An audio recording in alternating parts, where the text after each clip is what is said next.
भाग एक माता पिता दो रास्ते एक अनसुना सबक। इस किताब के दुनिया के सामने आने से पहले इसके विचारों के कक्षाओं, दफ्तरों और पैसों को लेकर देर रात की बातचीत में गूंजने से पहले लेखक महज एक बच्चा था जो दो बिल्कुल अलग अलग पुरुषों के बीच खड़ा था। दोनों पिता थे, दोनों बुद्धिमान थे और दोनों मेहनती थे। फिर भी उनके जीवन की आर्थिक राहें बिल्कुल विपरीत थीं। एक बिल नौकरी की सुरक्षा और संतुष्टि को लेकर लगातार चिंतित रहता था। दूसरा शांत आत्मविश्वास, रणनीतिक धैर्य और विकल्पों की स्वतंत्रता के साथ जीवन जीता था। इसी विरोधाभास से एक ऐसा सवाल उठा जिसने बाद में पैसों को लेकर लाखों धारणाओं को हिलाकर रख दिया। यह पुस्तक इसलिए लिखी गई है क्योंकि अधिकांश लोग धन के बारे में गलत धारणाओं के साथ बड़े होते हैं। ऐसा इसलिए नहीं कि वे बुद्धिहीन हैं, बल्कि इसलिए कि व्यवस्था ही उन्हें संकीर्ण सोच सिखाती है। स्कूल उन्हें पैसा कमाने के लिए काम करना सिखाते हैं, न कि उसे कैसे कमाया जाए। माता पिता उन्हें सुरक्षित रहना सिखाते हैं, न कि रणनीतिक होना। समाज उन्हें आज्ञाकारी होना सिखाता है, न कि वित्तीय बुद्धिमत्ता। लेखक का मानना है कि उच्च शिक्षित लोग भी अक्सर आर्थिक रूप से संघर्ष करते हैं, जबकि सामान्य शिक्षा प्राप्त लोग स्थायी धन का निर्माण कर लेते हैं। इस असमानता को स्पष्ट करना आवश्यक है।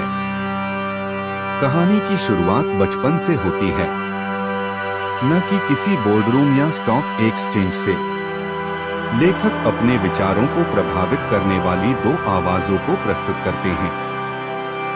एक है उनके जैविक पिता, जो उच्च शिक्षित व्यक्ति थे और पेशेवर सम्मान एवं औपचारिक शिक्षा में दृढ़ विश्वास रखते थे। उनका मानना था कि सुरक्षा, अकादमिक उत्कृष्टता, एक स्थिर नौकरी और किसी संस्थान के प्रति निष्ठा से प्राप्त होती है। दूसरे हैं उनके मित्र के पिता, एक स्वनिर्मित व्यवसायी जिन्होंने अपनी पारंपरिक शिक्षा पूरी नहीं की, लेकिन दुनिया भर में धन के प्रवाह को समझते थे। उनका मानना था कि सुरक्षा कौशल, स्वामित्व और प्रणालियों की समझ से प्राप्त होती है। बचपन में लेखक इन दो विचारधाराओं के बीच फंसा हुआ था। एक अभिभावक कहता था, खूब पढ़ाई करो ताकि अच्छी नौकरी मिल सके। दूसरे पूछता था, पैसा कमाने के लिए काम करने में अपना जीवन क्यों बर्बाद कर रहे हो, जबकि उसे इस्तेमाल करना सीख सकते हो। एक ने जोखिम लेने से मना किया, तो दूसरे ने जोखिम प्रबंधन सिखाया। एक ने घर की कीमत समझी, तो दूसरे ने सवाल उठाया कि क्या उससे सच में पैसा कमाया जा सकता है। ये सिर्फ विचारों का अंतर नहीं था, ये वास्तविकता को समझने के अलग अलग तरीके थे। लेखक को धीरे धीरे यह एहसास हुआ कि पैसा केवल आय नहीं, बल्कि एक सोच है। यह इस बात से जुड़ा है कि लोग अवसरों को कैसे देखते हैं, डर से कैसे निपटते हैं और सफलता को कैसे परिभाषित करते हैं। उन्होंने पाया कि अधिकांश लोग कमाने और खर्च करने के चक्र में फंसे रहते हैं, पैसे की कमी से नहीं, बल्कि समझ की कमी से। वे बढ़ते खर्चों को नजरअंदाज करते हुए ज्यादा वेतन के पीछे भागते हैं। वे वेतन वृद्धि का जश्न मनाते हैं, लेकिन धीरे धीरे अपनी आजादी खोते चले जाते हैं। वे ज्यादा मेहनत करते हैं, लेकिन समझदारी से काम नहीं लेते, क्योंकि उन्हें यही सिखाया गया है। इस पुस्तक को उस चक्र को तोड़ने के लिए लिखा गया था। लेखक का कहना है कि अधिकांश वित्तीय निर्णय भय और इच्छा पर आधारित होते हैं। अपर्याप्त धन का भय लोगों को उन नौकरियों में फंसाए रखता है जिन्हें वे नापसंद करते हैं, जबकि सुख सुविधाओं की चाह उन्हें पुरस्कारों के लालच में कर्ज के जाल में धकेल देती है। समय के साथ ये भावनाएं आदत बन जाती हैं, और आदतें धन का निर्माण करती हैं। दुख की बात है कि अधिकांश लोग दशकों बाद यह महसूस करते हैं कि वे इस चक्र में फंसे हुए हैं। वे मानते हैं कि समस्या अपर्याप्त आय में है, जबकि वास्तविक समस्या तो बस दूसरों की तरह सोचने में है। इस पुस्तक का मूल मंत्र एक सरल लेकिन अटल सत्य है। धन का सृजन वही लोग करते हैं जो कर्म करने से पहले अलग तरह से सोचते हैं। लेखक कड़ी मेहनत की आलोचना नहीं करते, बल्कि अंधभक्ति को चुनौती देते हैं। वे शिक्षा के महत्व को नकारते नहीं, बल्कि वित्तीय वास्तविकताओं को नजरअंदाज करने वाली शिक्षा पर सवाल उठाते हैं। वे नौकरियों की आलोचना नहीं करते, बल्कि उन पर अनिश्चित काल तक निर्भर रहने के खिलाफ चेतावनी देते हैं। लेखक के अवलोकन अत्यंत मानवीय हैं। उन्होंने प्रतिभाशाली व्यक्तियों को आर्थिक तनाव से थका हुआ, परिवारों को वित्तीय विवादों से बिखरते हुए और प्रतिभाशाली पेशेवरों को देर से सेवानिवृत्त होते हुए देखा जो थके हुए और चिंतित थे। उन्होंने ऐसे लोगों को भी देखा जो कागजी तौर पर कम पढ़े लिखे थे, लेकिन लचीलेपन, समय और विकल्पों की स्वतंत्रता के साथ जीवन जी रहे थे। यह अंतर न तो भाग्य का था और न ही बुद्धिमत्ता का, यह वित्तीय साक्षरता का परिणाम था, चाहे वह कठिनाइयों के बाद जल्दी या देर से ही सही। यह पुस्तक एक ऐसी समस्या पर प्रकाश डालती है जो हर किसी के जीवन को प्रभावित करती है।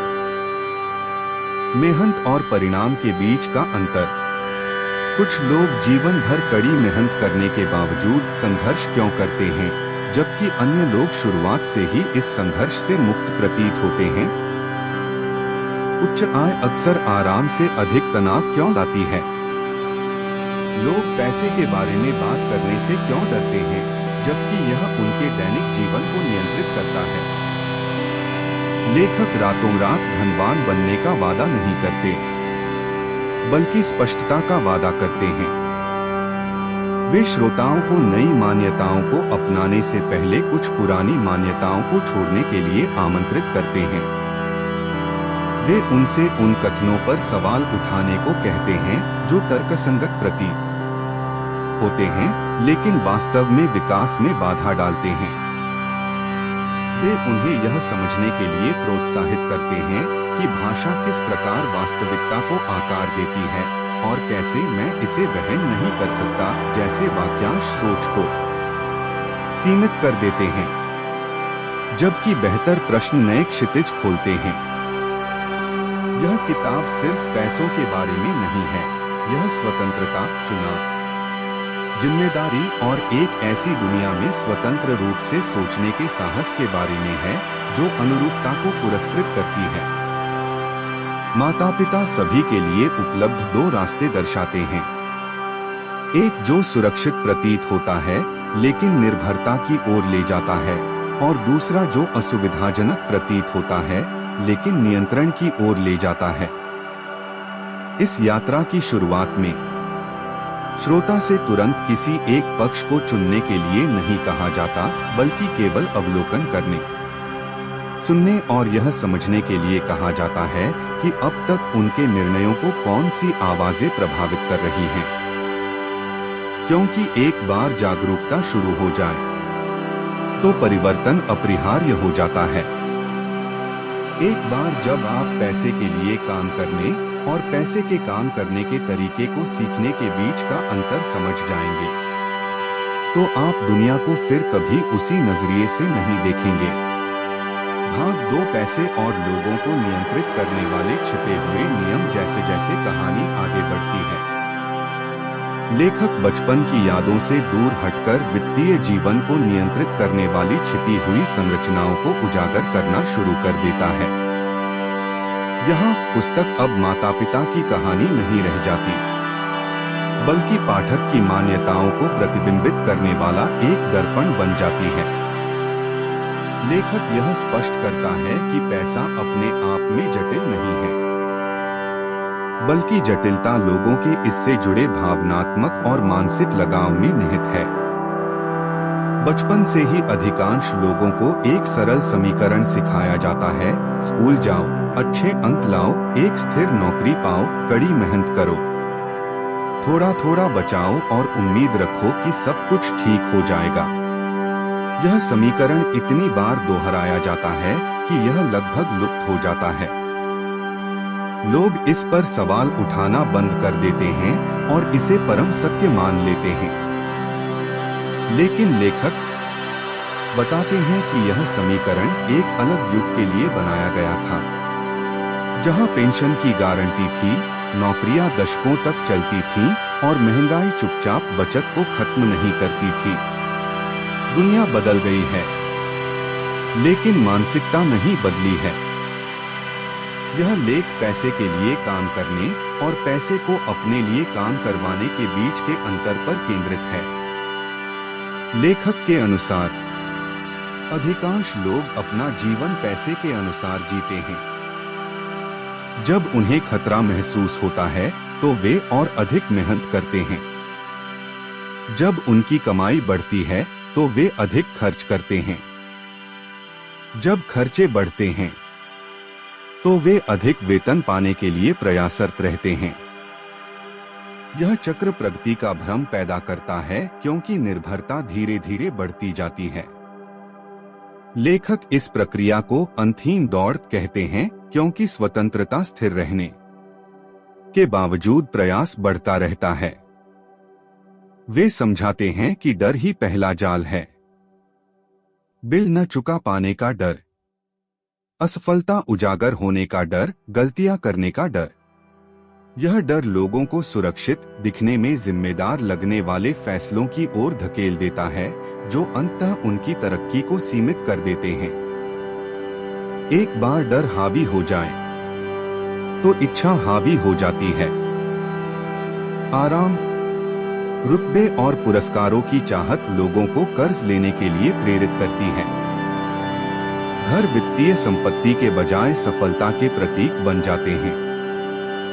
कारें रणनीतिक खरीदारी के बजाय भावनात्मक खरीदारी बन जाती हैं। समय के साथ आय बढ़ती है, खर्चे और भी तेजी से बढ़ते हैं और आजादी धीरे धीरे कम होती जाती है। लेखक ने परिसंपत्तियों और देनदारियों को इस तरह से पुनर्परिभाषित करके सोच में एक क्रांतिकारी बदलाव लाया है, जो पहली नजर में भ्रामक लग सकता है। पारंपरिक परिभाषाओं पर निर्भर रहने के बजाय उन्होंने इन्हें नकदी प्रवाह के आधार पर नया रूप दिया है। परिसंपत्ति वह है जो निरंतर धन उत्पन्न करती है, जबकि देनदारी वह है जो आपसे धन निकालती है। यह सरल दृष्टिकोण सब कुछ बदल देता है। अचानक समाज में जिन चीजों को महत्व दिया जाता है, उन्हें अलग नजरिए से देखा जाने लगता है। स्वामित्व अब गर्व का विषय नहीं रह जाता, बल्कि धन के प्रवाह का विषय बन जाता है। इस अवधारणा के माध्यम से लेखक पाठकों को यह समझाना चाहता है कि धन का निर्माण व्यक्ति की कमाई से नहीं, बल्कि उसके द्वारा अर्जित धन से होता है। आय अस्थायी होती है, जबकि धन स्थायी। नौकरी भले ही चली जाए, लेकिन आय उत्पन्न करने वाली व्यवस्था बनी रह सकती है। लेखक समझाता है कि धनी लोग आय उत्पन्न करने वाली व्यवस्थाओं को बनाने और उन्हें प्राप्त करने पर ध्यान केंद्रित करते हैं, जबकि अधिकांश लोग उच्च वेतन अर्जित करने पर ध्यान देते हैं। एक मार्ग समृद्धि की ओर ले जाता है, दूसरा थकावट की ओर। इस पुस्तक में चर्चा की गई एक और महत्वपूर्ण अवधारणा वित्तीय बुद्धिमत्ता है। लेखक का तर्क है कि पैसा ज्ञान को पुरस्कृत करता है, न कि प्रयास को। जो लोग लेखांकन, निवेश, बाजार और कानून को समझते हैं, वे धोखाधड़ी से लाभ नहीं उठाते, बल्कि वे उन अवसरों को पहचानते हैं जिन्हें दूसरे लोग चूक जाते हैं। वित्तीय बुद्धिमत्ता व्यक्तियों को जोखिमों का आकलन करने में सक्षम बनाती है, न कि उन्हें अंधाधुंध टालने में। और यह गलतियों को आपदाओं में नहीं, बल्कि सीख में बदल देती है। इस बुद्धिमत्ता के बिना उच्च आय भी अनिश्चित हो जाती है। लेखक इस आम धारणा को भी चुनौती देते हैं कि गलतियां खतरनाक होती हैं और समझाते हैं कि गलतियां करने का डर लोगों को आर्थिक रूप से असुरक्षित बना देता है। वास्तव में सीखने की प्रक्रिया प्रबंधित असफलता के माध्यम से होती है। आर्थिक रूप से सफल लोग वे नहीं होते जो गलतियां करने से बचते हैं, बल्कि वे होते हैं जो उनसे जल्दी सीखते हैं। इसके लिए मानसिक अनुशासन, विनम्रता और अल्पकालिक मूर्खता स्वीकार करने की इच्छा शक्ति की आवश्यकता होती है ताकि दीर्घकालिक रूप से ज्ञान प्राप्त किया जा सके। कर और मुद्रास्फीति को शत्रु के रूप में नहीं, बल्कि अज्ञानता को दंडित करने वाली वास्तविकताओं के रूप में प्रस्तुत किया गया है। लेखक बताते हैं कि जो लोग पूरी तरह से वेतन पर निर्भर हैं, उन पर पहले कर लगता है और वे बचा हुआ पैसा खर्च कर देते हैं, जबकि जो लोग व्यवस्था को समझते हैं वे अक्सर कमाते हैं, निवेश करते हैं और उन पर बाद में कर लगता है। इसे नैतिक निर्णय के रूप में नहीं, बल्कि एक संरचनात्मक वास्तविकता के रूप में प्रस्तुत किया गया है। नियमों को समझना खेल को अधिक प्रभावी ढंग से खेलने में सहायक होता है। लेखक प्रक्रिया की अपेक्षा मानसिकता के महत्व पर भी बल देते हैं। मजबूत बौद्धिक आधार के बिना रणनीतियां विफल हो जाती हैं। लोग निवेश के बारे में सीख सकते हैं, लेकिन डर उन्हें ऐसा करने से रोकता है। वे अधिक कमा सकते हैं, लेकिन आदत उन्हें बचत करने से रोकती है। वे स्वतंत्रता की चाह रख सकते हैं, लेकिन आराम उन्हें यथास्थिति में बनाए रखता है। इसलिए वित्तीय साक्षरता की शुरुआत रणनीति से नहीं, बल्कि सोच से होनी चाहिए। इस खंड में दर्शकों को अपनी प्रतिक्रियाओं पर ध्यान देने के लिए आमंत्रित किया जाता है। कौन से विचार उन्हें असहज करते हैं? कौन सी मान्यताएं उन्हें खतरे में डालती हैं? लेखक का सुझाव है कि असहजता अक्सर इस बात का संकेत होती है कि किसी पुरानी मान्यता को चुनौती दी जा रही है। यहीं से विकास शुरू होता है। लक्ष्य अतीत में सीखी गई बातों को नकारना नहीं है, बल्कि उन्हें ऐसी दुनिया के अनुकूल ढालना है जहां केवल आज्ञा पालन को पुरस्कृत नहीं किया जाता। इस लेख के अंत तक श्रोता समझ जाएगा कि लक्ष्य पैसा नहीं, बल्कि नियंत्रण, समय और विकल्प है। पैसा महज एक साधन है जो पहले से मौजूद किसी भी विचार को प्रबल करता है। अचेतन रूप से यह भय को बढ़ाता है। शिक्षा के माध्यम से यह स्वतंत्रता को बढ़ाता है। लेखक धीरे धीरे एक गहरे परिवर्तन का मार्ग प्रशस्त करते हैं। उन्होंने अभी तक पाठकों को यह नहीं बताया है कि क्या करना है, बल्कि यह समझाया है कि छिपे हुए नियम कैसे काम करते हैं। एक बार इन नियमों को समझ लेने पर अंधाधुंध नियंत्रण करने की क्षमता समाप्त हो जाती है। यहाँ से यात्रा पैसे के बारे में कम और इस बारे में अधिक हो जाती है कि दर्शक क्या बनना चाहते हैं। इस पर महारत हासिल करना। भाग 3 दूसरों की बात मानते हुए सोचना सीखें। इस खंड में लेखक अवधारणाओं से हटकर वास्तविक अनुभवों की ओर बढ़ते हैं।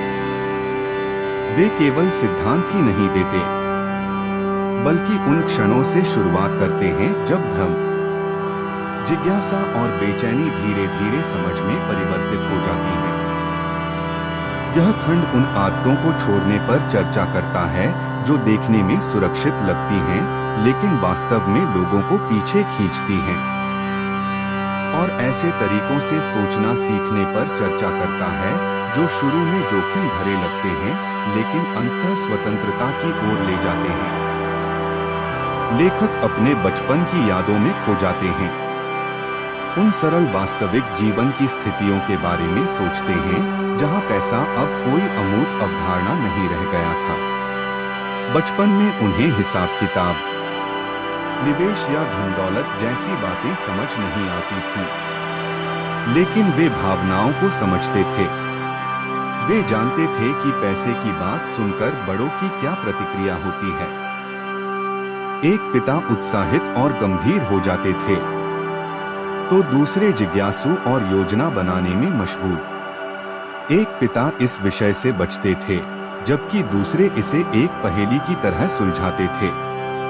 इन प्रतिक्रियाओं से एक गहरा सबक मिलता है।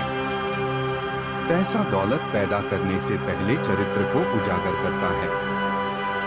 लेखक बताते हैं कि ज्यादातर लोग वित्तीय समस्याओं से सीखने की बजाय उनसे बचने को ज्यादा इच्छुक होते हैं।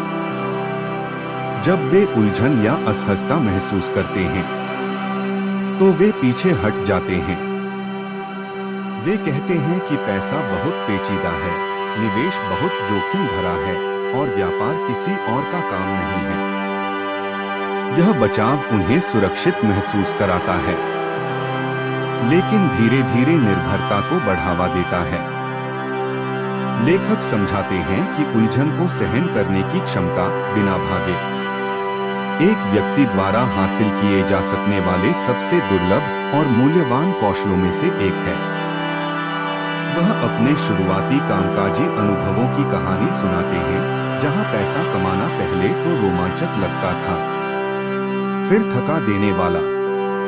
हर तनख्वाह राहत देती थी, फिर बिल आते थे और फिर वही चिंता लौट आती थी।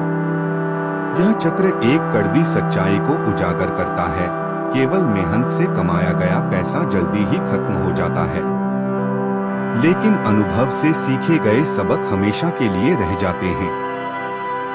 अमीर पिता ने अपने बेटे की समस्याओं को तुरंत हल करने की कोशिश नहीं की, इसके बजाय उन्होंने निराशा को अपना असर दिखाने दिया। ऊब को उसे अनुशासन सिखाने दिया और गलतियों से उसकी समझ को विकसित होने दिया। सबसे मार्मिक कहानियों में से एक नियंत्रण की अवधारणा के इर्द गिर्द घूमती है। लेखक आज्ञाकारिता के बदले आराम, कम आलोचनात्मक सोच के बदले उच्च वेतन और मौन के बदले सुरक्षा की पेशकश का जिक्र करते हैं। यहीं पर कई लोगों का विकास रुक जाता है। वे स्थिरता को सुरक्षा समझ लेते हैं और जिज्ञासा की जगह निश्चितता को अपना लेते हैं। लेखक बताते हैं कि व्यवस्थाएं रचनात्मकता की तुलना में आज्ञापालन को कहीं अधिक तेजी से पुरस्कृत करती हैं, लेकिन केवल रचनात्मकता ही स्वतंत्रता को बढ़ावा देती है। इसके विपरीत समृद्ध पिता ने बेहतर उत्तर खोजने के बजाय गहन प्रश्न पूछने को प्रोत्साहित किया। प्रश्न अब यह नहीं था कि मैं कितना कमाऊंगा, बल्कि यह था कि मैं क्या सीखूंगा। प्रश्न अब यह नहीं था कि क्या यह सुरक्षित है, बल्कि यह था कि यह मुझे क्या सिखाएगा। इन प्रश्नों ने धीरे धीरे लेखक के अवसरों के मूल्यांकन के दृष्टिकोण को बदल दिया। नौकरियां अब केवल आय का स्रोत नहीं, बल्कि कक्षाएं बन गईं। कंपनियां प्रयोगशालाएं बन गईं। गलतियां सबक बन गईं। लेखक का तर्क है कि बुद्धिमत्ता का मापन हानियों से बचने से नहीं, बल्कि उनका प्रबंधन करने से होता है। जो लोग हानियों से डरते हैं, वे विकास से दूर भागते हैं, जबकि जो लोग उन्हें समझते हैं, वे उनसे सीखते हैं। वे ऐसे क्षणों का वर्णन करते हैं जहां छोटी छोटी असफलताएं गहन सत्य प्रकट करती हैं। एक असफल सौदा गलत धारणाओं को उजागर करता है और एक संकटग्रस्त निवेश भावनात्मक कमजोरी को प्रकट करता है। प्रत्येक अनुभव ज्ञान को इस प्रकार बढ़ाता है जो कोई पुस्तक नहीं कर सकती। इस लेख में लेखक ने एक गहन मनोवैज्ञानिक सूत्र प्रस्तुत किया है। वे समझाते हैं कि अधिकांश लोग धन खोने से नहीं, बल्कि मूर्ख दिखने से डरते हैं। शर्म उन्हें विनम्र बनाए रखती है, जबकि अहंकार उन्हें अड़ियल बना देता है। जैसे ही कोई व्यक्ति होशियार होने का दिखावा करने के बजाय सीखने के प्रति अधिक प्रतिबद्ध हो जाता है, उसकी प्रगति तीव्र हो जाती है। यह बदलाव सूक्ष्म है, लेकिन जीवन बदल देने वाला है। ये कहानियां लेखक के निजी जीवन से परे जाकर उन पैटर्न को उजागर करती हैं जिन्हें उन्होंने बार बार देखा है। प्रतिभाशाली लोग ऐसी नौकरियों में फंस जाते हैं जिन्हें वे नापसंद करते हैं क्योंकि वेतन अनिश्चितता से कहीं अधिक सुरक्षित होता है। बुद्धिमान लोग अवसरों को ठुकरा देते हैं क्योंकि वे अपनी क्षमता को तुरंत पहचान नहीं पाते। मेहनती परिवार हर साल अधिक कमाते हैं लेकिन भावनात्मक और आर्थिक रूप से दरिद्र महसूस करते हैं। इन कहानियों का उद्देश्य किसी की आलोचना करना नहीं है, बल्कि यह दर्शाना है कि यह जाल कितना आम है। लेखक का दावा है कि अलग अलग राय अक्सर गलतफहमियों को जन्म देती हैं। दोस्त फैसलों पर सवाल उठा सकते हैं और माता-पिता चिंता व्यक्त कर सकते हैं। समाज तय रास्तों को पुरस्कृत करता है और उनसे भटकने पर दंडित करता है। यह दबाव बहुत प्रबल होता है और अधिकांश लोग चुपचाप इसके आगे झुक जाते हैं। लेखक समझाते हैं कि स्वतंत्रता हमेशा अकेलेपन से शुरू होती है और स्वतंत्रता मिलने से पहले व्यक्ति को ऐसा महसूस होता है जैसे वह अकेला खड़ा हो। इससे यह भी पता चलता है कि समय उन लोगों के पक्ष में है जो सिस्टम बनाते हैं, न कि उन लोगों के जो घंटों तक ट्रेडिंग करते रहते हैं। जो लोग इस बात को शुरू से ही समझ लेते हैं वे धीरे धीरे लेकिन सोच समझकर आगे बढ़ते हैं। जो लोग इसे अनदेखा करते हैं वे हमेशा व्यस्त रहते हैं। फर्क मेहनत में नहीं बल्कि दिशा में है। एक रास्ता दुष्चक्र में फंसा रहता है जबकि दूसरा रास्ता लगातार आगे बढ़ता रहता है। इस रचना के अंत तक श्रोता को यह एहसास हो जाता है कि सबसे बड़ा परिवर्तन आंतरिक परिवर्तन है। धन अर्जित करने से पहले, आय में बदलाव लाने से पहले और स्वतंत्रता प्राप्त करने से पहले मानसिकता में परिवर्तन आवश्यक है। लेखक विद्रोह का आह्वान नहीं कर रहा है बल्कि जिम्मेदारी का आह्वान कर रहा है। भावनात्मक प्रतिक्रिया देने के बजाय सचेत रूप से प्रश्न पूछने, सीखने और चुनाव करने की जिम्मेदारी। इसी क्षण श्रोताओं को स्पष्टता के साथ साथ एक सूक्ष्म बेचैनी का अनुभव होने लगता है। पुरानी मान्यताएं अस्थिर प्रतीत होती हैं और नए विचार विचित्र। यह तनाव जानबूझकर उत्पन्न किया गया है। लेखक के अनुसार विकास हमेशा यहीं से शुरू होता है, उस स्थान से जो सुरक्षित और वास्तविक प्रतीत होने वाले के बीच स्थित होता है। जब कोई व्यक्ति स्वतः प्रेरित होने के बजाय सोचना सीख जाता है तो अचेतन जीवन की ओर लौटने का रास्ता चुपचाप गायब हो जाता है। भाग 4 बाह्य परिणामों से पहले आंतरिक आधार का निर्माण करना। इस लेख में लेखक आर्थिक समृद्धि को आकार देने वाली गुप्त शक्तियों का गहन विश्लेषण करते हैं। वे बताते हैं कि धन का बाहरी दुनिया में प्रकट होना उससे पहले आंतरिक रूप से निर्मित होना चाहिए। वे स्पष्ट करते हैं कि धन केवल इच्छा या प्रयास से ही नहीं बल्कि पहचान, आदतों और मानसिक अनुशासन से भी प्रभावित होता है। इस आंतरिक आधार के बिना कोई भी आर्थिक सफलता क्षणभंगुर होती है। लेखक सबसे आम गलत धारणाओं में से एक को दूर करते हुए अपनी बात शुरू करते हैं। अधिक धन होने से वित्तीय समस्याएं हल हो जाती हैं। वे समझाते हैं कि वेतन वृद्धि, बोनस या अप्रत्याशित अवसर मिलने पर भी कई लोग उसी वित्तीय चक्र में फंसे रह जाते हैं। इसका कारण सरल है लेकिन निराशाजनक है। उनकी आंतरिक आदतें नहीं बदलती। आय बढ़ती है लेकिन व्यवहार भी बदल जाता है। खर्च बढ़ता है, कर्ज बढ़ता है और चिंता भी बढ़ती है। मानसिकता में बदलाव के बिना अधिक धन केवल मौजूदा आदतों को और बिगाड़ देता है। लेखक चुनाव की अवधारणा पर लौटते हैं। उनके अनुसार हर वित्तीय परिणाम की शुरुआत उस चुनाव से होती है जो धन के महत्व से बहुत पहले लिया जाता है।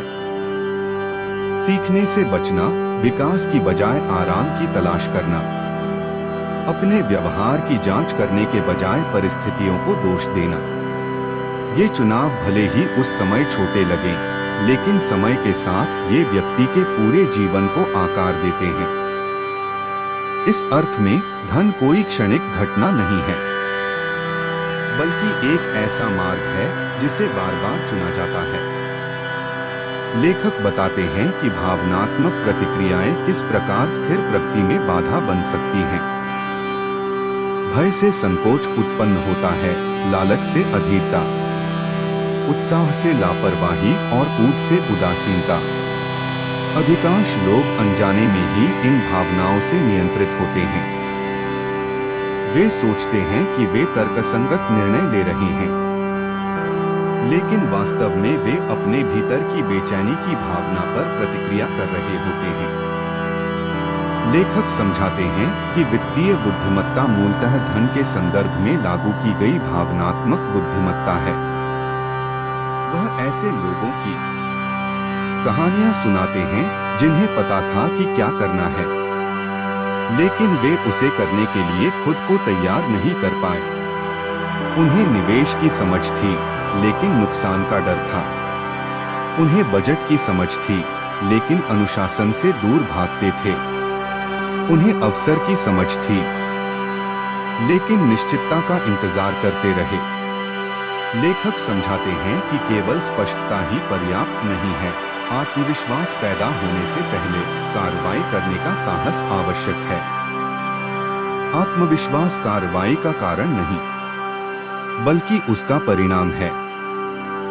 इस खंड का सबसे महत्वपूर्ण सबक है तत्काल संतुष्टि को टालने का महत्व। लेखक समझाते हैं कि ज्यादातर लोग पहले पुरस्कार चाहते हैं और अनुशासन बाद में। वे अभी आराम चाहते हैं और एक दिन आजादी, लेकिन धन का प्रवाह इसके विपरीत होता है। अनुशासन पहले आता है, त्याग पहले आता है, सीखना पहले आता है। आदत बन जाने के बाद पुरस्कार चुपचाप मिलते हैं। इसी उलटफेर के कारण बहुत कम लोग परिणाम देखने के लिए लंबे समय तक दृढ़ रहते हैं। लेखक परिवेश की शक्ति के बारे में भी बात करते हैं। लोग जो सुनते, देखते और जिसके अभ्यस्त हो जाते हैं, उससे प्रभावित होते हैं। यदि आपके आसपास के सभी लोग जोखिम लेने से डरते हैं, तो आप भी इसे खतरनाक समझेंगे।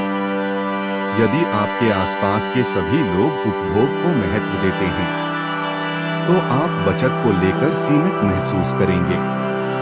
लेखक आपको ऐसे विचारों, बातचीत और उदाहरणों से घिरे रहने के लिए प्रोत्साहित करते हैं जो परिचित धारणाओं को चुनौती देते हैं। विकास के लिए अंतःक्रिया आवश्यक है, और इसके बिना चिंतन रुक जाता है। वे समझाते हैं कि गलतियां असफलता की निशानी नहीं, बल्कि प्रयास की निशानी होती हैं। जो लोग कभी असफल नहीं होते, वे अक्सर पहल न करने वाले होते हैं। वे बताते हैं कि धनी लोग अक्सर दूसरों की तुलना में अधिक असफल होते हैं, लेकिन उनकी असफलताएं बुद्धिमत्तापूर्ण होती हैं। वे आसानी से असफल हो जाते हैं, जल्दी सीखते हैं और खुद को ढाल लेते हैं। यह क्षमता हार को एक सबक में बदल देती है। समय के साथ यह सबक एक अंतर्दृष्टि बन जाता है। इस पुस्तक का एक और महत्वपूर्ण विषय है एकाग्रता। लेखक चेतावनी देते हैं कि विभिन्न दिशाओं में किए गए प्रयास अलग अलग परिणाम देते हैं। कई लोग अनेक रास्ते आजमाते हैं, लेकिन किसी में भी महारत हासिल नहीं कर पाते। वे शुरू करते हैं, फिर रुक जाते हैं, फिर कोशिश करते हैं, फिर हार मान लेते हैं। लेखक समझाते हैं कि सच्ची दौलत गहराई को पुरस्कृत करती है, न कि भटकाव को। प्रतिबद्धता के बिना जिज्ञासा की तुलना में कौशल तेजी से बढ़ता है। यह आत्मसंवाद की भूमिका पर भी प्रकाश डालता है। हम खुद से जो शब्द कहते हैं वे हमारे बाहरी निर्णयों को प्रभावित करते हैं। मैं यह नहीं कर सकता जैसे वाक्य सोचने की क्षमता को अवरुद्ध कर देते हैं। बेहतर प्रश्न सोचने की क्षमता को फिर से खोल देते हैं।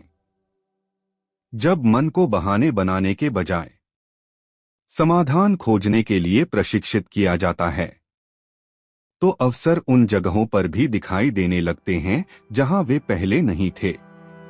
यह आशावाद नहीं है, यह अनुशासित सोच है। इस लेख में लेखक इस बात पर जोर देते हैं कि आर्थिक विकास शुरू में थोड़ा अटपटा लग सकता है।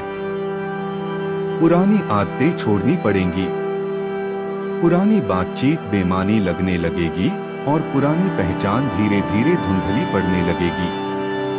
यह असुविधा अस्थायी है लेकिन जरूरी है। बदलाव में हमेशा कुछ न कुछ छोड़ना पड़ता है। इस लेख के अंत तक श्रोता यह समझ जाएगा कि धन प्रबंधन केवल रणनीति का मामला नहीं है, बल्कि इसमें चरित्र, धैर्य, अनुशासन और मानसिक शक्ति भी शामिल है। बाहरी दुनिया समय के साथ निर्मित आंतरिक संरचना का मात्र प्रतिबिंब है। लेखक पाठकों को परम परिवर्तन के लिए तैयार करता है। एक बार आंतरिक आधार मजबूत हो जाने पर काम स्पष्ट हो जाता है, निर्णय लेने में आसानी होती है, प्रगति स्थिर हो जाती है और धन जिसके पीछे भागना अब आवश्यक नहीं रह जाता, स्वाभाविक रूप से प्रवाहित होने लगता है। आगे क्या होगा यह चिंता करने की बात नहीं है, बल्कि और मजबूत बनने की बात है। भाग 5 आराम की बजाय स्वतंत्रता को चुनना। इस खंड में लेखक पाठकों को एक महत्वपूर्ण मोड़ पर ले जाता है। अब तक बताई गई सारी बातें एक ऐसे प्रश्न पर टिकी हैं जो हर किसी के आर्थिक जीवन को अप्रत्यक्ष रूप से प्रभावित करता है। क्या आप आराम चुनेंगे या स्वतंत्रता? लेखक समझाता है कि अधिकतर लोग मानते हैं कि ये दोनों एक ही हैं, लेकिन वास्तव में ये विपरीत दिशाओं में जाती हैं। आराम अभी आरामदायक लगता है, जबकि स्वतंत्रता अभी अनिश्चित लगती है, लेकिन बाद में यह एक महान शक्ति में बदल जाती है। लेखक समझाते हैं कि आराम लुभावना होता है क्योंकि यह जिम्मेदारी को छुपाता है। एक स्थिर आय सुरक्षा की भावना प्रदान करती है।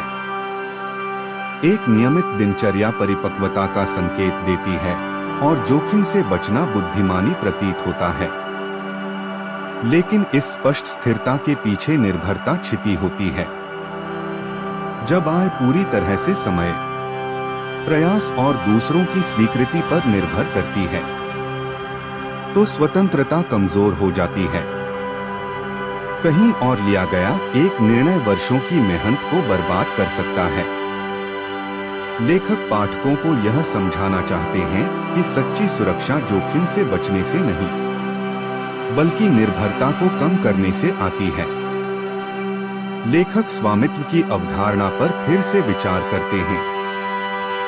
कर्मचारी अपने समय के बदले पैसा कमाते हैं, जबकि मालिक ऐसी प्रणालियां बनाते हैं जो उनके कंपनी छोड़ने के बाद भी लंबे समय तक बनी रहती हैं। यह अंतर पदनामों से संबंधित नहीं है, बल्कि मानसिकता से संबंधित है। कोई व्यक्ति कर्मचारी होते हुए भी संपत्ति अर्जित करके, कौशल विकसित करके और अपने प्राथमिक कार्य से इतर प्रभाव डालकर मालिक की तरह सोच सकता है। लेखक इस बात पर जोर देते हैं कि इस यात्रा के लिए नौकरी को आवेग में छोड़ने की आवश्यकता नहीं है, बल्कि भावनात्मक प्रतिक्रिया देने के बजाय आय का बुद्धिमानी से उपयोग करने की आवश्यकता है। इस खंड में सबसे महत्वपूर्ण विचारों में से एक है स्वयं को प्राथमिकता देने की अवधारणा। लेखक इस विचार को बजट बनाने की रणनीति के बजाय पहचान के एक कथन के रूप में प्रस्तुत करते हैं। जब कोई व्यक्ति खर्च करने से पहले संसाधनों को परिसंपत्तियों में लगाने पर ध्यान केंद्रित करता है, तो वह दीर्घकालिक सोच का संकेत देता है। अल्पकालिक परेशानियों की जगह दीर्घकालिक तनाव ले लेता है। समय के साथ अनुशासन एक आदत बन जाता है और आदतें स्वतंत्रता में तब्दील हो जाती हैं। वे यह भी समझाते हैं कि तनाव शत्रु नहीं, शिक्षक कैसे हो सकता है। जब विकास को प्राथमिकता दी जाती है, तो रचनात्मकता अपने आप उभरने लगती है। लोग ऐसे समाधान खोज लेते हैं जो वे अन्यथा नहीं खोज पाते। नए कौशल विकसित होते हैं और अवसर मिलते हैं। लेखक स्पष्ट करते हैं कि कई सफलताएं अनुकूल परिस्थितियों के कारण नहीं मिलती, बल्कि नवाचार को अनिवार्य बनाने वाले दबाव के कारण मिलती हैं। लेखक सीधे तौर पर भय को संबोधित करते हैं, धन खोने का भय, आलोचना का भय और असफलता का भय। वे समझाते हैं कि भय किसी कार्य से पहले गायब नहीं होता, बल्कि बार बार सामना करने से कम होता जाता है। जो लोग साहस दिखाने का इंतजार करते हैं, वे कभी कार्य नहीं करते, जबकि जो लोग सावधानी से भय के साथ आगे बढ़ते हैं, वे हर कदम के साथ मजबूत होते जाते हैं। वे स्पष्ट करते हैं कि साहस भय की अनुपस्थिति नहीं है, बल्कि भय की उपस्थिति के बावजूद आगे बढ़ने का निर्णय है। यह खंड जीवन में अत्यधिक वैभव के खतरों पर भी प्रकाश डालता है। आय बढ़ने के साथ साथ प्रलोभन भी बढ़ते हैं। नई विलासिताएं जायज लगने लगती हैं और पुरस्कार उचित प्रतीत होते हैं, लेकिन हर अतिरिक्त खर्च दूसरों पर निर्भरता बढ़ाता है। लेखक पाठक से आग्रह करता है कि वे प्रत्यक्ष पुरस्कारों को स्थगित करें और अप्रत्यक्ष प्रगति को प्राथमिकता दें। धन चुपचाप बढ़ता है, इससे पहले कि वह दिखाई दे। जो लोग इसे समझते हैं, वे सफलता के पूरी तरह स्थापित होने से पहले उसका प्रदर्शन करने की इच्छा का विरोध करते हैं। लेखक उन दो लोगों की कहानी सुनाते हैं जिन्होंने एक ही समय में अलग अलग रास्ते चुने। एक ने बड़ा घर और लंबे कामकाजी घंटे चुने, दूसरे ने सादा जीवन और धन कमाने का रास्ता चुना। कई साल बाद उनका जीवन पूरी तरह बदल गया। एक दायित्वों के बोझ तले दब गया, दूसरे के पास कई विकल्प थे। अंतर आय में नहीं, बल्कि विकल्पों में था। वे यह भी समझाते हैं कि वित्तीय स्वतंत्रता का अर्थ आलस्य नहीं है, बल्कि यह है कि हम जो करते हैं उसे चुनने की स्वतंत्रता। इसका अर्थ है कि हम अपनी इच्छा से काम करें, न कि मजबूरी से। यह अंतर प्रयास के प्रति हमारे दृष्टिकोण को बदल देता है। काम उद्देश्यपूर्ण हो जाता है, समय का नियोजन होता है और विकल्पों के विस्तार के कारण तनाव कम हो जाता है। इस लेख में लेखक पाठकों को बार बार याद दिलाता है कि कोई भी उनकी आर्थिक मदद के लिए आगे नहीं आएगा। सरकारें बदलती हैं, कंपनियां पुनर्गठन करती हैं और अर्थव्यवस्थाएं उतार चढ़ाव करती हैं। अंततः जिम्मेदारी व्यक्ति पर ही आती है। इसका उद्देश्य भय पैदा करना नहीं, बल्कि सशक्त बनाना है। एक बार जिम्मेदारी लेने के बाद नियंत्रण वापस मिलने लगता है। इस खंड के अंत तक श्रोता समझ जाएगा कि धन रातों रात नहीं बनता, बल्कि मूल्यों और कार्यों के बीच निरंतर सामंजस्य से बनता है। प्रत्येक निर्णय या तो स्वतंत्रता बढ़ाता है या निर्भरता को मजबूत करता है। प्रत्येक आदत या तो अवसर बढ़ाती है या दबाव बढ़ाती है। लेखक श्रोता को जागरूकता की चरम सीमा पर बनाए रखता है। आगे का रास्ता स्पष्ट है, लेकिन आसान नहीं। आराम हमेशा पीछे हटने की ओर ले जाता है। स्वतंत्रता के लिए हमेशा अनुशासन की आवश्यकता होती है। यह विकल्प जो अब पूरी तरह से स्पष्ट है, अब नजरअंदाज नहीं किया जा सकता है। भाग 6 ज्ञान को क्रिया में बदलना। इस खंड में लेखक एक मौलिक दृष्टिकोण प्रस्तुत करते हैं। वे समझाते हैं कि बिना प्रयोग के ज्ञान व्यर्थ है। कई लोग किताबें पढ़ते हैं, सेमिनारों में भाग लेते हैं और विचार एकत्रित करते हैं, फिर भी उनकी आर्थिक स्थिति में कोई बदलाव नहीं आता। परिवर्तन लाने वालों और स्थिर रहने वालों के बीच का अंतर बुद्धि में नहीं, बल्कि प्रतिकूल परिस्थितियों में भी ज्ञान को क्रियान्वित करने की क्षमता में है। लेखक तैयारी के मिथक को तोड़ते हुए अपनी बात शुरू करते हैं। अधिकांश लोग सही समय, सही योजना या आत्मविश्वास के आदर्श स्तर की प्रतीक्षा करते हैं। ऐसा समय शायद ही कभी आता है। इसके बजाय प्रगति तब शुरू होती है जब अधूरी जानकारी के साथ कार्रवाई की जाती है। लेखक इस बात पर जोर देते हैं कि स्पष्टता कार्रवाई से आती है, उससे पहले नहीं।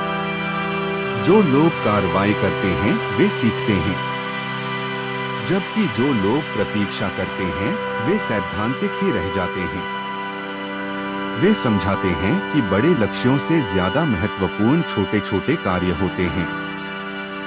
धनवान बनने के लिए अचानक सफलता की जरूरत नहीं होती, बल्कि निरंतर और अनुशासित व्यवहार की आवश्यकता होती है।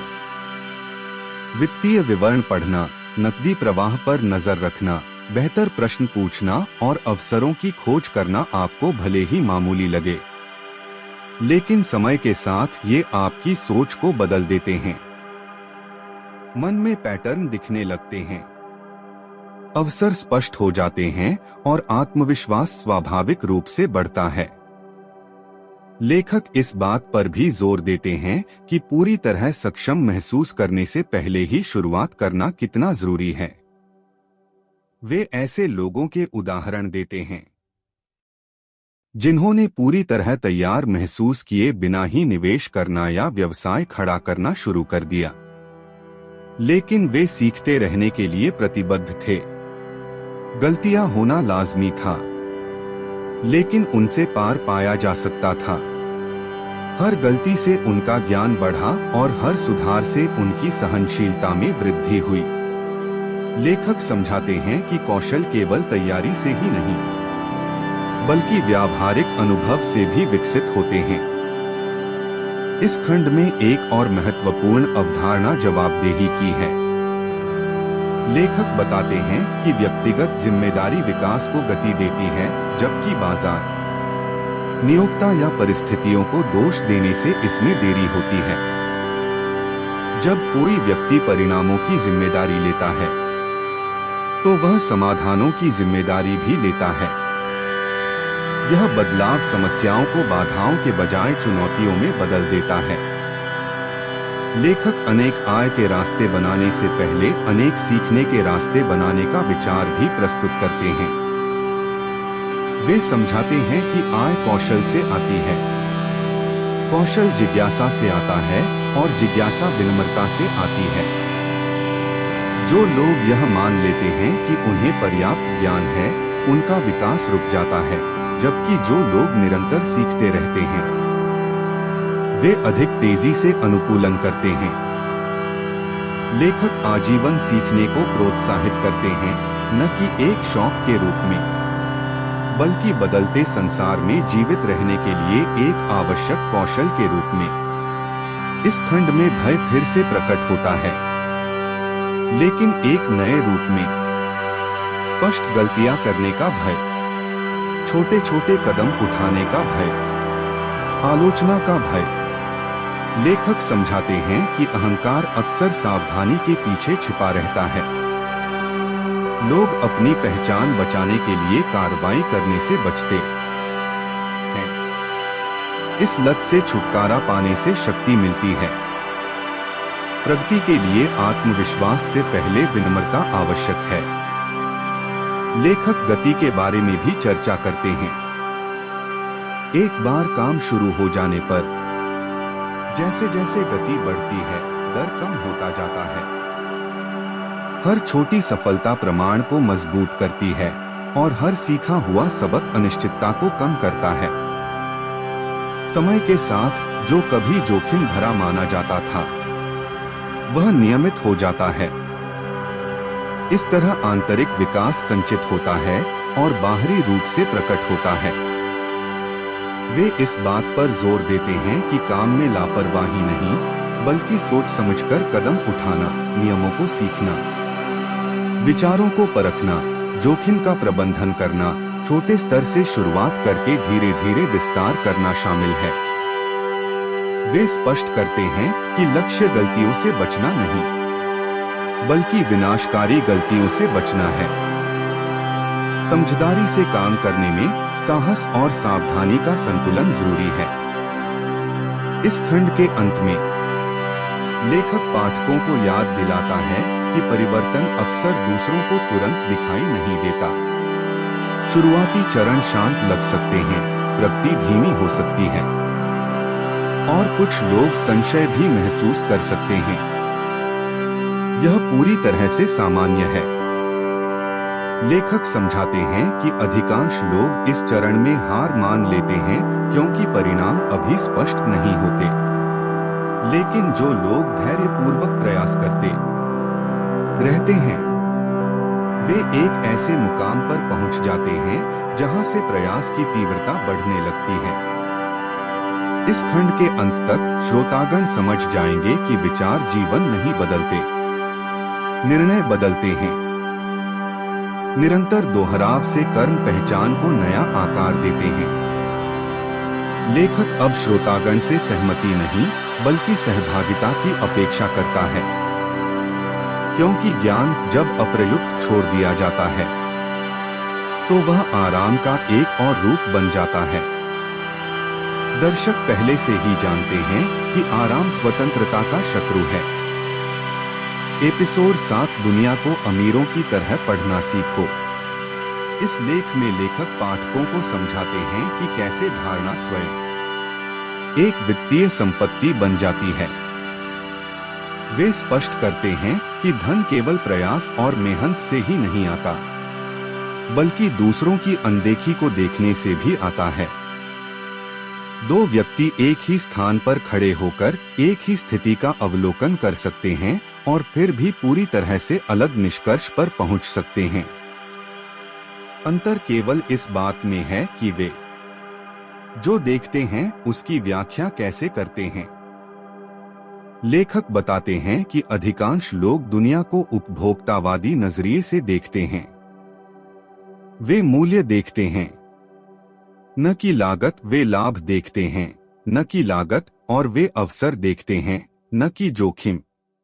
यह नजरिया वर्षों के पालन पोषण से विकसित होता है, जो लोगों को विश्लेषण करने के बजाय खर्च करना सिखाता है। दूसरी ओर धनी लोग व्यवस्था का अवलोकन करना, यह सवाल करना सीखते हैं कि पैसा कैसे बहता है, इसे कौन नियंत्रित करता है और इसमें कमियां कहाँ हैं। लेखक बताते हैं कि अवसर अक्सर स्पष्ट रूप से सामने नहीं आते, बल्कि समस्याओं, उलझनों या परेशानियों के रूप में छिपे रहते हैं। एक असफल व्यावसायिक उद्यम एक व्यक्ति के लिए जोखिम लग सकता है, जबकि दूसरे के लिए सुनहरा अवसर। कई लोग बाजार में मंदी से डरते हैं, जबकि अन्य इसे एक अवसर के रूप में देखते हैं। लेखक समझाते हैं कि वित्तीय बुद्धिमत्ता से समझ बढ़ती है, जिससे व्यक्ति तब भी कार्रवाई कर सकता है जब दूसरे हिचकिचा रहे हों। लेखक का तर्क है कि समाचार और जनमत अक्सर वास्तविकता से मेल नहीं खाते। जब किसी बात को व्यापक रूप से अवसर मान लिया जाता है, तब तक उसके अधिकांश लाभ पहले ही समाप्त हो चुके होते हैं। आम सहमति की प्रतीक्षा करने वालों को भारी कीमत चुकानी पड़ती है।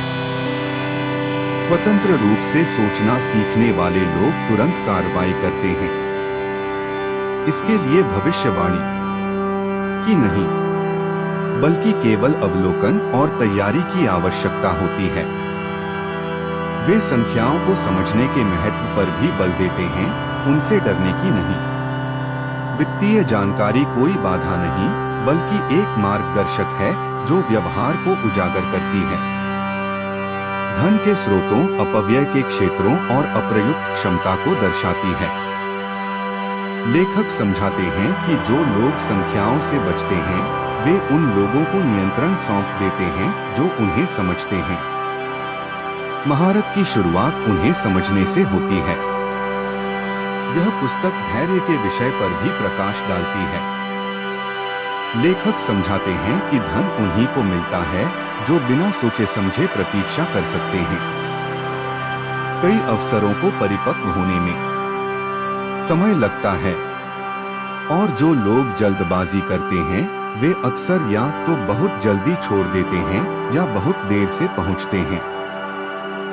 वे स्पष्ट करते हैं कि धैर्य निष्क्रियता नहीं है, बल्कि स्पष्टता द्वारा निर्देशित प्रभावी आत्मानुशासन है।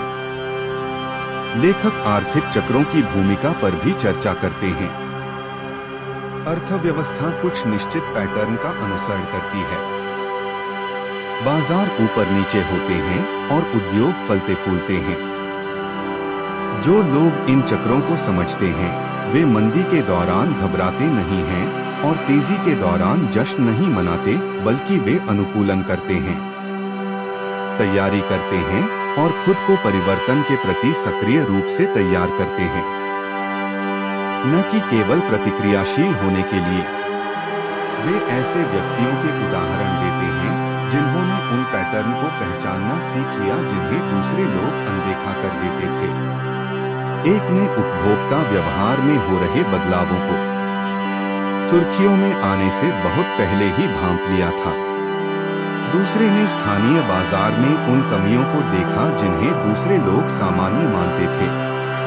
इन अवलोकनों के लिए प्रतिभा की आवश्यकता नहीं थी, केवल ध्यान और जिज्ञासा की आवश्यकता थी। लेखक इस बात पर जोर देते हैं कि जागरूकता एक ऐसा कौशल है जिसे विकसित किया जा सकता है। लेखक भावनात्मक उलझनों के प्रति भी आगाह करते हैं। मीडिया तनाव और भय पैदा करने में माहिर है और सामाजिक दबाव उग्रवाद को बढ़ावा देता है। इस निरंतर उलझन के संपर्क में रहने वाले लोग अपनी मानसिक स्पष्टता खो देते हैं। लेखक चयनात्मक ध्यान देने को प्रोत्साहित करते हैं। उनका तर्क है कि आप जिस चीज पर लगातार ध्यान देते हैं, वही आपके अवलोकन को आकार देती है। अवसरों का लाभ उठाने के लिए ध्यान भटकाने वाली चीजों को कम करना आवश्यक है। इस रचना में श्रोता को प्रतिक्रिया से अवलोकन की ओर, खर्च से अध्ययन की ओर और अज्ञात के भय से विश्लेषण की ओर बढ़ने के लिए प्रोत्साहित किया गया है। लेखक बताते हैं कि धन अक्सर उन लोगों द्वारा चुपचाप निर्मित किया जाता है जो कार्य के स्पष्ट होने से बहुत पहले ही इसकी तैयारी कर लेते हैं। इस लेख के अंत तक श्रोता यह समझ जाता है कि वित्तीय विकास का मतलब सब कुछ जानना नहीं है, बल्कि महत्वपूर्ण चीजों पर ध्यान देना, दिखावे के पीछे छिपी संरचना को देखना और परिणामों का पीछा करने के बजाय यह समझना है कि पैसा सिस्टम में कैसे चलता है। लेखक दर्शकों को एक सूक्ष्म लेकिन शक्तिशाली एहसास के साथ छोड़ देता है। जब धारणा बदलती है तो वास्तविकता भी बदल जाती है, क्योंकि एक बार जब आप दुनिया को अलग नजरिए से देखना सीख जाएंगे, तो आप उसमें अलग तरह से व्यवहार करना शुरू कर देंगे। एपिसोड 8, एक ऐसी प्रणाली बनाना जो किए गए प्रयास से अधिक समय तक चले। इस खंड में लेखक पाठक को बौद्धिक जगत के एक सबसे महत्वपूर्ण बदलाव से परिचित कराते हैं, व्यक्तिगत प्रयासों से संगठित प्रणालियों की ओर संक्रमण। वे समझाते हैं कि व्यक्तिगत प्रयास समय और ऊर्जा से सीमित होते हैं, जबकि प्रणालियां असीमित होती हैं। आपकी उपस्थिति हो या अनुपस्थिति, प्रणाली निरंतर कार्य करती रहती है। यहाँ आर्थिक रूप से आश्रित रहने वालों, और आत्मनिर्भरता प्राप्त करने वालों के बीच का अंतर स्पष्ट हो जाता है। लेखक शुरुआत में ही स्पष्ट कर देते हैं कि अधिकांश लोग अपना जीवन आय पर आधारित करते हैं, बुनियादी ढांचे पर नहीं। वे इस बात पर ध्यान केंद्रित करते हैं कि वे कितना कमाते हैं, न कि इस बात पर कि पैसा आने के बाद उसे कैसे खर्च किया जाएगा। परिणामस्वरूप हर महीना आशा के साथ शुरू होता है और तनाव के साथ समाप्त होता है। धनी लोग इस क्रम को उलट देते हैं। वे पहले बुनियादी ढांचा तैयार करते हैं, फिर आय को नियंत्रित तरीके से आने देते हैं। लेखक का तर्क है कि रोजगार, वह व्यवस्था जिस पर लोग अक्सर सबसे पहले निर्भर होते हैं, बहुत ही नाजुक है। यह बाहरी निर्णयों, बाजार की स्थितियों और व्यक्तिगत कल्याण पर निर्भर करती है। लेखक काम के महत्व को नकारते नहीं हैं, बल्कि इसे एक अस्थायी सहारा मानते हैं, न कि स्थायी समाधान।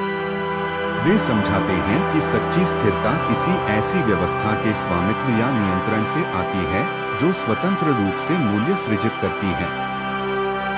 लेखक कंपनियों, निवेशों और परिसंपत्तियों को केवल दिखावे के रूप में नहीं, बल्कि प्रक्रियाओं के रूप में देखता है। इनका उद्देश्य सामाजिक प्रतिष्ठा नहीं, बल्कि प्रदर्शन है। एक कंपनी को समस्या का कुशलतापूर्वक समाधान करना चाहिए, एक निवेश को धन का सुचारू रूप से संचालन करना चाहिए और एक परिसंपत्ति को दूसरों पर निर्भरता कम करनी चाहिए, न कि बढ़ानी चाहिए। जब प्रणालियां ठीक से डिजाइन की जाती हैं, तो वे तनाव पैदा करने के बजाय उसे अवशोषित करती हैं। वे सरलता के महत्व पर भी बल देते हैं। जटिल प्रणालियां अक्सर तनाव में आकर ध्वस्त हो जाती हैं। सबसे मजबूत संरचनाएं वे होती हैं जिन्हें समझना, प्रबंधित करना और अपनाना आसान होता है। लेखक बताते हैं कि कई लोग प्रणालियां बनाने से बचते हैं क्योंकि उनका मानना है कि जटिलता का अर्थ जटिलता ही है। वास्तव में स्पष्टता ही मजबूती की कुंजी है। इस खंड का एक और महत्वपूर्ण सिद्धांत है जिम्मेदारियों का बंटवारा। लेखक बताते हैं कि जिम्मेदारियों का बुद्धिमानी से वितरण करने से स्वतंत्रता बढ़ती है। प्रणालियां कार्यों को निरंतर व्यक्तिगत हस्तक्षेप के बिना पूरा करने की अनुमति देती हैं और इसके लिए विश्वास, दस्तावेजीकरण और धैर्य की आवश्यकता होती है। कई लोग जिम्मेदारियों के बंटवारे का विरोध करते हैं क्योंकि वे नियंत्रण को सुरक्षा के बराबर मानते हैं। वास्तव में प्रणालियों के बिना नियंत्रण से अत्यधिक तनाव और थकान हो सकती है। लेखक प्रणालियों और समय के बीच संबंधों का भी विश्लेषण करते हैं। प्रणालियां समय प्रदान करती हैं जिससे सीखने, चिंतन करने और रणनीतिक निर्णय लेने के लिए स्थान मिलता है। इनके बिना लोग निरंतर कार्यान्वयन के चक्र में फंसे रहते हैं। लेखक का तर्क है कि जो लोग प्रणालियों को डिजाइन करने के लिए कभी विराम नहीं लेते, वे व्यस्त तो रहते हैं लेकिन बेचैन। यह उन लोगों की कहानियां बयां करता है जिन्होंने कड़ी मेहनत से लेकर बेहतर प्रणालियां बनाने तक का सफर तय किया। एक ने एक छोटी, राजस्व उत्पन्न करने वाली संरचना बनाई जो वर्षों तक चुपचाप बढ़ती रही। दूसरे ने एक अक्षम प्रक्रिया में सुधार किया जिसे दूसरों ने अनदेखा कर दिया था। ये कहानियां इस बात पर प्रकाश डालती हैं कि निर्माण प्रणालियां अक्सर छोटे पैमाने पर दूसरों की नजर से दूर शुरू होती हैं, लेकिन समय के साथ काफी विकसित हो जाती हैं।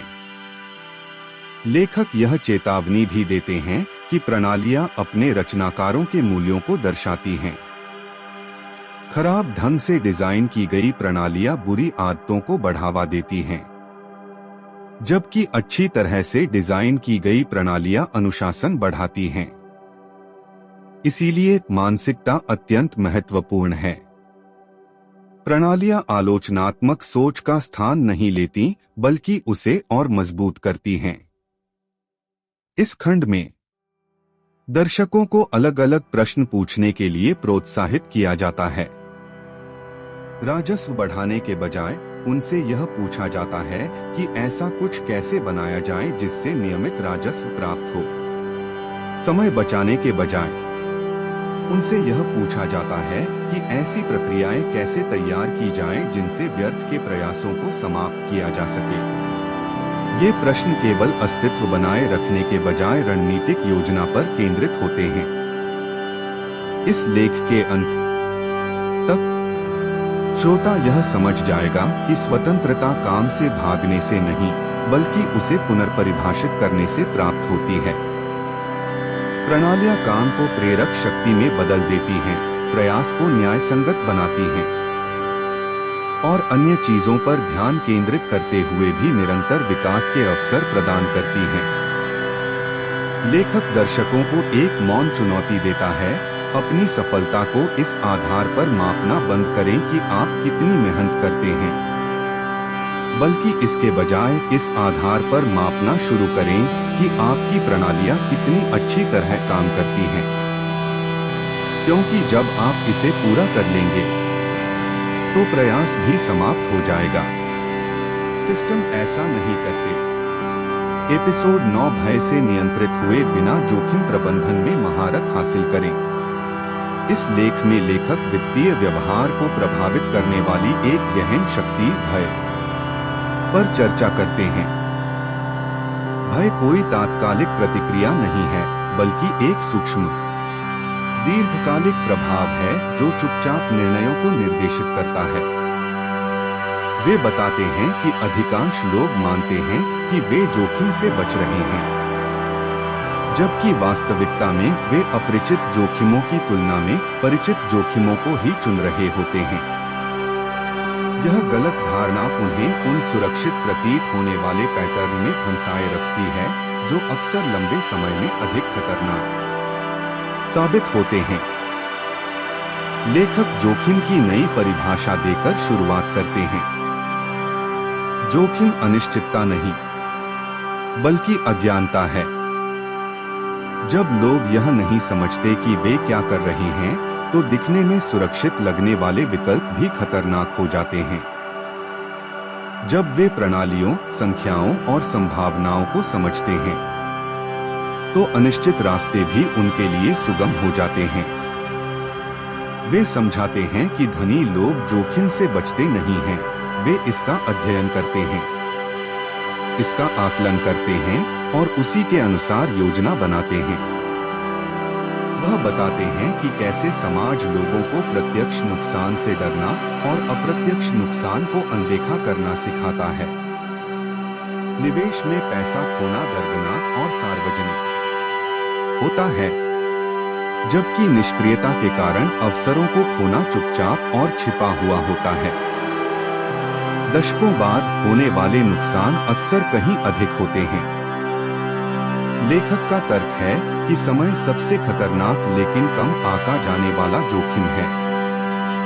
टालमटोल, आत्मसंतुष्टि और सीखने से बचना, ये सभी मौन पछतावे के संचय में योगदान करते हैं। लेखक उन लोगों की कहानियां सुनाते हैं जो दशकों तक स्थिर नौकरियों में रहे, लेकिन उन्हें बहुत देर से एहसास हुआ कि उनके कौशल अप्रचलित हो चुके हैं। उनके सामने खतरा कोई कदम न उठाने में नहीं, बल्कि अस्थिरता बनाए रखने में था। इसके विपरीत कुछ अन्य लोगों ने शुरू से ही छोटे छोटे योजनाबद्ध जोखिम उठाए। उन्होंने सीखा, परिस्थितियों के अनुसार ढले और मजबूत हुए। उनका रास्ता बाहर से अस्थिर लग रहा था, लेकिन अंदर से मजबूत था। इस खंड में एक और महत्वपूर्ण अवधारणा भावनात्मक और वित्तीय जोखिम के बीच का अंतर है। भावनात्मक पीड़ा अक्सर वास्तविक वित्तीय नुकसान से कहीं अधिक तीव्र होती है। शर्म, आलोचना या असफलता का डर लोगों को पैसे के बारे में सोचने से भी रोक सकता है, इससे पहले कि वह उनके खाते में आ भी जाए। लेखक बताते हैं कि जोखिम प्रबंधन में महारत हासिल करने के लिए सबसे पहले मानसिक अनुशासन की आवश्यकता होती है। जब भावनाओं पर नियंत्रण होता है तो निर्णय अधिक स्पष्ट हो जाते हैं। यह असमान जोखिम की अवधारणा को भी सामने लाता है। कुछ गतिविधियों में सीमित जोखिम और उच्च लाभ होता है, जबकि अन्य में सीमित लाभ और उच्च जोखिम होता है। वित्तीय बुद्धिमत्ता इसी असमानता को पहचानने में निहित है। धनी लोग ऐसे अवसरों की तलाश करते हैं जहां गलतियों को कम से कम किया जा सके, लेकिन सफलता भी मूल्यवान हो। वे ऐसी स्थितियों से बचते हैं जहां एक छोटी सी गलती वर्षों की मेहनत को बर्बाद कर सकती है। लेखक भय के निवारण के रूप में तैयारी के महत्व पर बल देते हैं। ज्ञान अनिश्चितता को कम करता है, अनुभव घबराहट को कम करता है और क्रियाशीलता असुरक्षा को कम करती है। जो लोग तैयार होते हैं उन्हें वर्तमान क्षण में साहस की आवश्यकता नहीं होती, क्योंकि वे समझ के माध्यम से अपना आत्मविश्वास बढ़ाते हैं। भय तब कमजोर पड़ जाता है जब उसका पूर्वानुमान लगाया जाता है और उसके लिए योजना बनाई जाती है। लेखक विविधीकरण पर चर्चा करते हैं, लेकिन एक सामान्य नियम के रूप में नहीं, बल्कि एक रणनीतिक उपकरण के रूप में। ध्यान भटकाने वाले प्रयास एकाग्रता को कमजोर कर सकते हैं और बिना समझ के एकाग्रता जोखिम को बढ़ा सकती है। वे समझाते हैं कि संतुलन सूत्रों से नहीं, बल्कि ज्ञान से आता है। गहन समझ रखने वाले लोग एकाग्रता बनाए रख सकते हैं, जबकि ज्ञानहीन लोगों को जोखिम उठाने के लिए विविधीकरण पर निर्भर रहना पड़ता है। इस खंड में लेखक पाठक को बार बार याद दिलाता है कि गलतियां होना स्वाभाविक है। महत्वपूर्ण बात यह है कि गलती कितनी बड़ी है और उससे उबरने में कितना समय लगता है। छोटी हानियां हमें सिखाती हैं, जबकि बड़ी हानियां विनाशकारी होती हैं। सोच समझकर जोखिम लेने से बड़े नुकसान के बिना सीखने का अवसर मिलता है। इसीलिए छोटे छोटे कदम उठाकर धीरे धीरे जोखिम बढ़ाना अत्यंत महत्वपूर्ण है। लेखक परिवर्तन के भय पर भी चर्चा करते हैं, क्योंकि परिवर्तन पहचान को खतरे में डालता है और आत्मछवि पर संदेह पैदा करता है। कई लोग अपरिचित क्षेत्र में जोखिम उठाने के बजाय अपने परिचित आरामदायक क्षेत्र में रहना पसंद करते हैं। लेखक समझाते हैं कि विकास के लिए कुछ समय के लिए अस्थिरता आवश्यक होती है। स्थिरता बाद में आती है, जो एक मजबूत नींव पर टिकी होती है। इस लेख के अंत तक श्रोता यह समझ जाएगा कि भय कोई पराजित करने योग्य शत्रु नहीं है, बल्कि एक संकेत है जिसे समझना आवश्यक है। भय को समझने पर वह एक मार्गदर्शक बन जाता है, नियंत्रण नहीं और ज्ञान, तैयारी या सोच में कमियों को इंगित करता है। लेखक दर्शकों के मन में एक मजबूत धारणा स्थापित करता है, जो लोग जोखिम से पूरी तरह बचते हैं वे अक्सर सबसे बड़े जोखिम उठाते हैं। एक ऐसा जीवन जहां संभावनाएं अनछुई रह जाती हैं। एपिसोड 10, जब दूसरे हार मान ले तब भी जीवित रहने का अनुशासन। इस लेख में लेखक एक छिपी हुई शक्ति पर प्रकाश डालते हैं जो दीर्घकालिक सफलता को अस्थायी प्रयासों से अलग करती है। धैर्य, शारीरिक धैर्य नहीं, बल्कि मानसिक और भावनात्मक धैर्य। वे समझाते हैं कि अधिकांश लोग अवसर या बुद्धि की कमी के कारण असफल नहीं होते, बल्कि इसलिए असफल होते हैं क्योंकि वे बहुत जल्दी हार मान लेते हैं और प्रगति न दिखने पर मार्ग छोड़ देते हैं। लेखक बताते हैं कि हर सार्थक बदलाव में लंबा समय लगता है, जहां मेहनत के फल मिलने की संभावना कम लगती है। आय में वृद्धि नहीं हो सकती, पहचान नहीं मिल सकती और संदेह भी पैदा हो सकता है। यही वह परीक्षा का दौर है जो त्वरित मान्यता चाहने वालों को स्थायी बदलाव के लिए प्रतिबद्ध लोगों से अलग करता है। वे कहते हैं कि वास्तव में धनी अक्सर वे लोग होते हैं जिन्होंने दृढ़ता दिखाई जबकि अन्य लोग भटक गए। वे समझाते हैं कि धैर्य को अक्सर गलत समझा जाता है। कई लोग मानते हैं कि धैर्य का अर्थ निष्क्रिय रूप से प्रतीक्षा करना है। वास्तव में धैर्य एक उपयोगी कौशल है।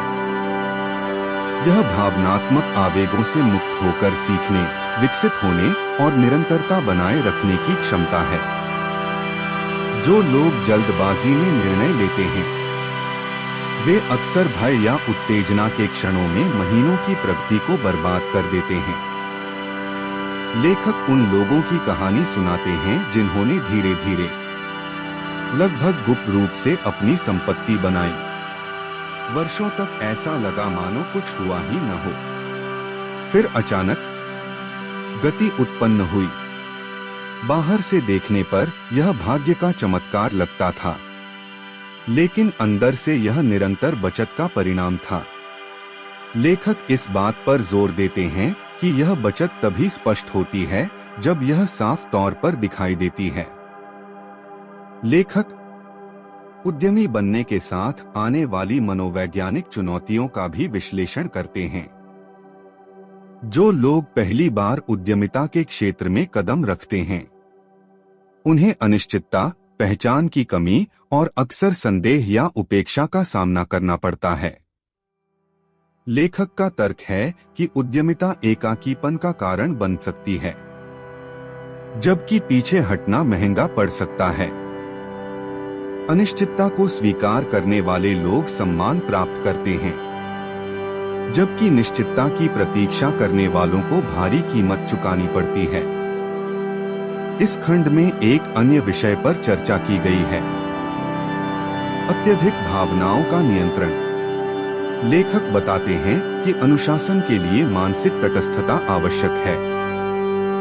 उत्तेजना से अति आत्मविश्वास उत्पन्न होता है और घबराहट से पीछे हटना पड़ता है, दोनों ही विनाशकारी हैं। एक अनुशासित व्यक्ति संतुलित दृष्टिकोण बनाए रखता है, भावनाओं के बजाय एक व्यवस्थित पद्धति का अनुसरण करता है, और यह निरंतरता प्रगति को बनाए रखती है। लेखक ऊब को एक छिपे हुए दुश्मन के रूप में भी संबोधित करते हैं। एक बार व्यवस्थाएं स्थापित हो जाने और दिनचर्या बन जाने के बाद उत्साह फीका पड़ जाता है। कई लोग इस स्तर पर नवीनता की तलाश में जो चीजें काम कर रही हैं, उन्हें छोड़कर नई चीजों के पीछे भागने के चक्कर में खुद को बर्बाद कर लेते हैं। लेखक बताते हैं कि ऊब अक्सर कौशल का संकेत होती है, और जो लोग इसे सहन कर सकते हैं उन्हें लगातार अधिक लाभ मिलता है। यह प्रक्रिया को छोड़े बिना समीक्षा और समायोजन के महत्व पर बल देता है। धैर्य का अर्थ हठधर्मिता नहीं है, इसका अर्थ है सीखने के प्रति प्रतिबद्धता। धैर्यवान लोग हार मानने के बजाय अपने तरीकों को परिष्कृत करते हैं, धीरे धीरे सुधार करते हैं, जबकि अन्य लोग बार बार शुरुआत से ही सब कुछ करते रहते हैं। इस लेख में श्रोता को बार बार याद दिलाया जाता है कि समय तीव्रता से अधिक निरंतरता को पुरस्कृत करता है। अल्पकालिक प्रयास प्रगति लाते हैं, जबकि दीर्घकालिक अनुशासन परिणाम देता है। लेखक समझाते हैं कि स्वतंत्रता छीनी नहीं जाती, बल्कि धीरे धीरे अर्जित की जाती है।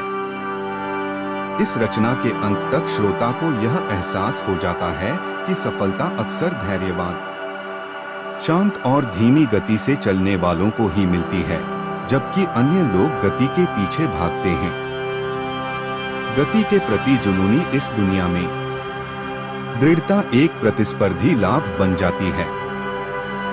लेखक दर्शकों को एक सरल लेकिन शक्तिशाली सत्य बताता है, यदि आप संदेह से अधिक समय तक दृढ़ रह सकते हैं तो अंततः प्रगति आप तक पहुंच जाएगी।